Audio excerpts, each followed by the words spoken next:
My whole life, I've been a Jurassic Park fan. And my whole life, I've always wanted to read Jurassic Park, the novel. And I finally read it, and I am going to tell you my opinion and why I think Jurassic Park, the novel, is better than the movie. Jurassic Park, the movie, is one of my single favorite movies of all time, and it's very hard to find a movie that's more classic and iconic than that film. But I think the book actually might be better than the movie. Here's my reasons why. First of all is the pacing. The pacing in the book's perfect. They have a pace where, yes, they get you to the island in a decent amount of time. You're not waiting half the book just to get to the island. But also, they give you a Jaws effect where you don't see the island, you don't see the dinosaurs for a little long time, even though you know they're definitely there. It's such a great effect, and really, I wish movies and books would use this idea often. Sorry, I'm doing this in one take.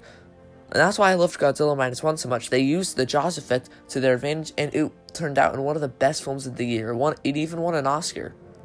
The key to a good book is being well written. This book was well written and very, very descriptive, sometimes to the point where I almost puked.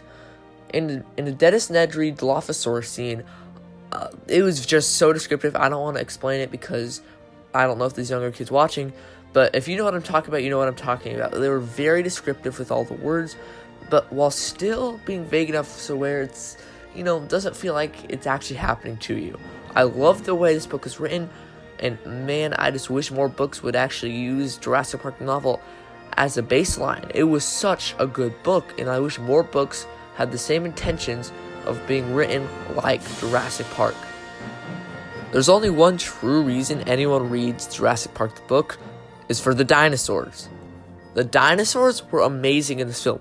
They were definitely different than the movie, in some cases bigger or badder, or just looked and acted completely differently. In one case, I love the way they described the raptors.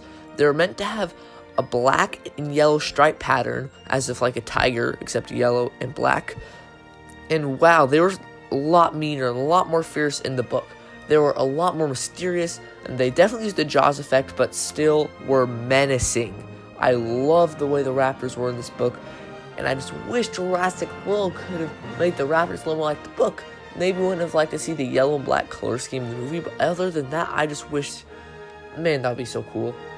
The Tyrannosaurus Rex was meant to be maybe a slower, a little more junky figure in the book, but still being the baddest predator on the island. There was no Spino, no Giga, no genetically enhanced dinosaurs yet, so the T-Rex was the biggest, baddest guy yet in the franchise.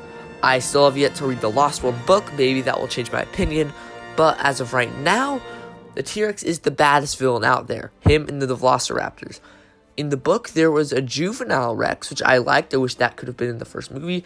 And if you didn't know this already, the book is what heavily influenced the Kenner Jurassic Park line. So if you're wondering why the Rex is red, or there's baby Rex, or a lot of dinosaurs you never even saw in the movie, that's probably because they were basing it off the book more than the movie. The human characters in this book were a lot different than the book. For one, the lawyer did not get eaten off the toilet. That's the one downside I have. If the lawyer would have gotten eaten off the toilet, like they did in the movie, it would have been an 11 out of 10 book, but just because of that one, it's 10 out of 10. But anyways, let me continue. Alan Grant, the main antagonist of book and movie, actually really liked the kids at first, especially Timmy, because he had a fascination and love for dinosaurs.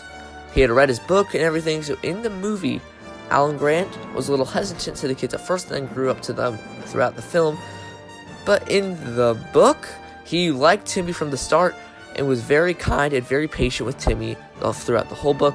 And really, I actually do like the movie version of Alan Grant more, but I still love the way they did Alan Grant in this book. The way he was still a little more mysterious and shy was still just such a great feature, and he was definitely skeptical of the whole idea from the start. I just love the Alan Grant character in both the book and movie, so really, I can't rate Alan Grant any more than an 8. Ian Malcolm was pretty much the same, other than the small fact that he wasn't as obsessed with Ellie Sattler. No, that would go to a different character, but let's continue. Other than that, he pretty much stayed the same. He still had all of his crazy theories. He was still a very smart, clever guy, and saw what was going to happen to the park way before they even got to the island. He was just such a great character throughout the book, and I think he was my most lovable character of the whole book. So I'll give him a straight 9 to 9.5 out of 10. The two kids, Tim and Lex, were very different in the movie. Tim was smart, strategizable, if that's even a word, and was really just a smart thinker, and Lex was more of the complaining, impatient, pushy type, and was a huge baseball Mets fan. So really, I don't really know how I feel about these characters. Lex throughout the whole book was annoying, and Timmy was more the solution guy. So I don't know how to feel about them. Just for the pair of them, I'll give them a 7. So, don't have much to say about the kids, but I'll give them a 7. Really quick before I continue, just go quickly subscribe to Toy Adventures. It'll take you 5 seconds. We're trying to give to 500,000 subscribers. Just do that really quickly. Okay, back to the video.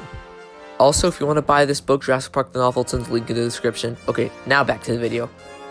I think my favorite part of the whole book was the opening scene where a helicopter comes in at a dark, stormy night and has a guy saying he was in a construction accident with slashes all over his body, barely hanging on to life. This was arguably the most just lovable part of the scene of the movie. I don't know what it was. I just really liked this part. As they're trying to operate on him, trying to keep him alive, he desperately says, "Raptor." And I love the scene because in Spanish, raptor means something like kidnapper or thief. So people are assuming he was kidnapped, or I don't know. But this was just such, but we all know what he means. Like, come on. But anyways, this is such an enjoyable book. If you want to get the book, it's in the link in the description. Go subscribe to Toy Adventures. We're trying to get into 500K. And really quickly, if you like dinosaurs or the monsters, please subscribe to the channel. We upload a lot, and we have really fun and entertaining content. So please consider subscribing. That would help us out a ton. This was such an enjoyable book. I give it a straight 10 out of 10. It was the perfect book for me. If you like dinosaurs or anything Jurassic Park, this is the book for you. I love you guys. Please like, subscribe, and we'll see you guys next time. Goodbye.